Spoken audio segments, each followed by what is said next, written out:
You're listening to 91.7 VMFM, your alternative.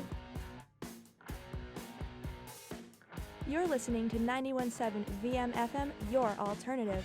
You just heard Dave Matthews Band, Typical City. You're listening to 91.7 VMFM. I'm Alex. You can tune into my shift at 6 o'clock on Thursday nights.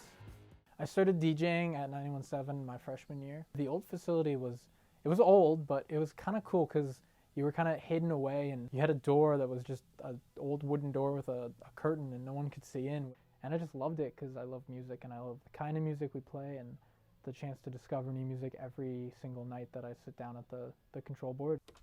All right, that was Amy Winehouse with Rehab. Before that, we had St. Vincent with Lost Ageless off of her recent album. It's all like music that I listen to normally, so it's fun to come in and get to pick what songs other people play and kind of talk about it, maybe not to someone directly, but to the mic and to the audience and kind of share my love of music with people. It's really easy to just turn on the radio and hear the same songs over and over again. It's just great to have alternative music like we have here on our station.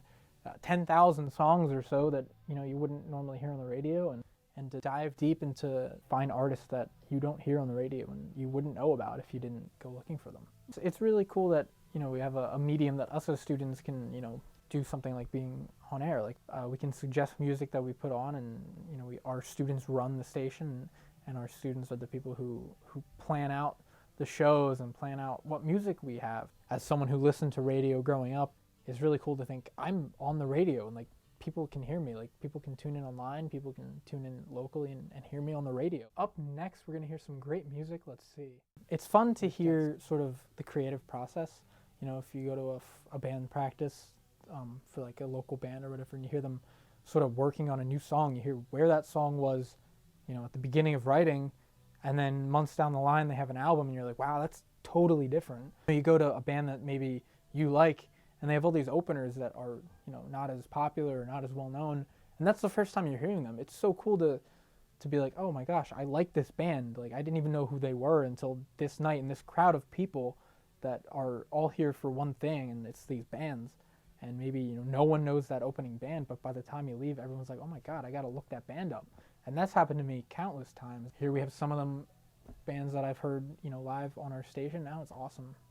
But if you had to ask me like one band like alternative, I'd say Modern Baseball. They're just music. Their music has really resonated with me personally.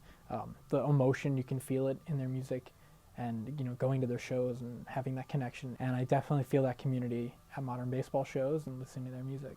Movies and TV are one thing, but I think music is more relatable because it's not as scripted. It's real. Those musicians usually, that's like a real, like at least singer-songwriters and people who write their own music, that's real. It's things that they've felt, things that they've dealt with, and that's just very personal. And if they have a song that they wrote that's like personal and there's that emotion, like it's like wow, like they're not much different. You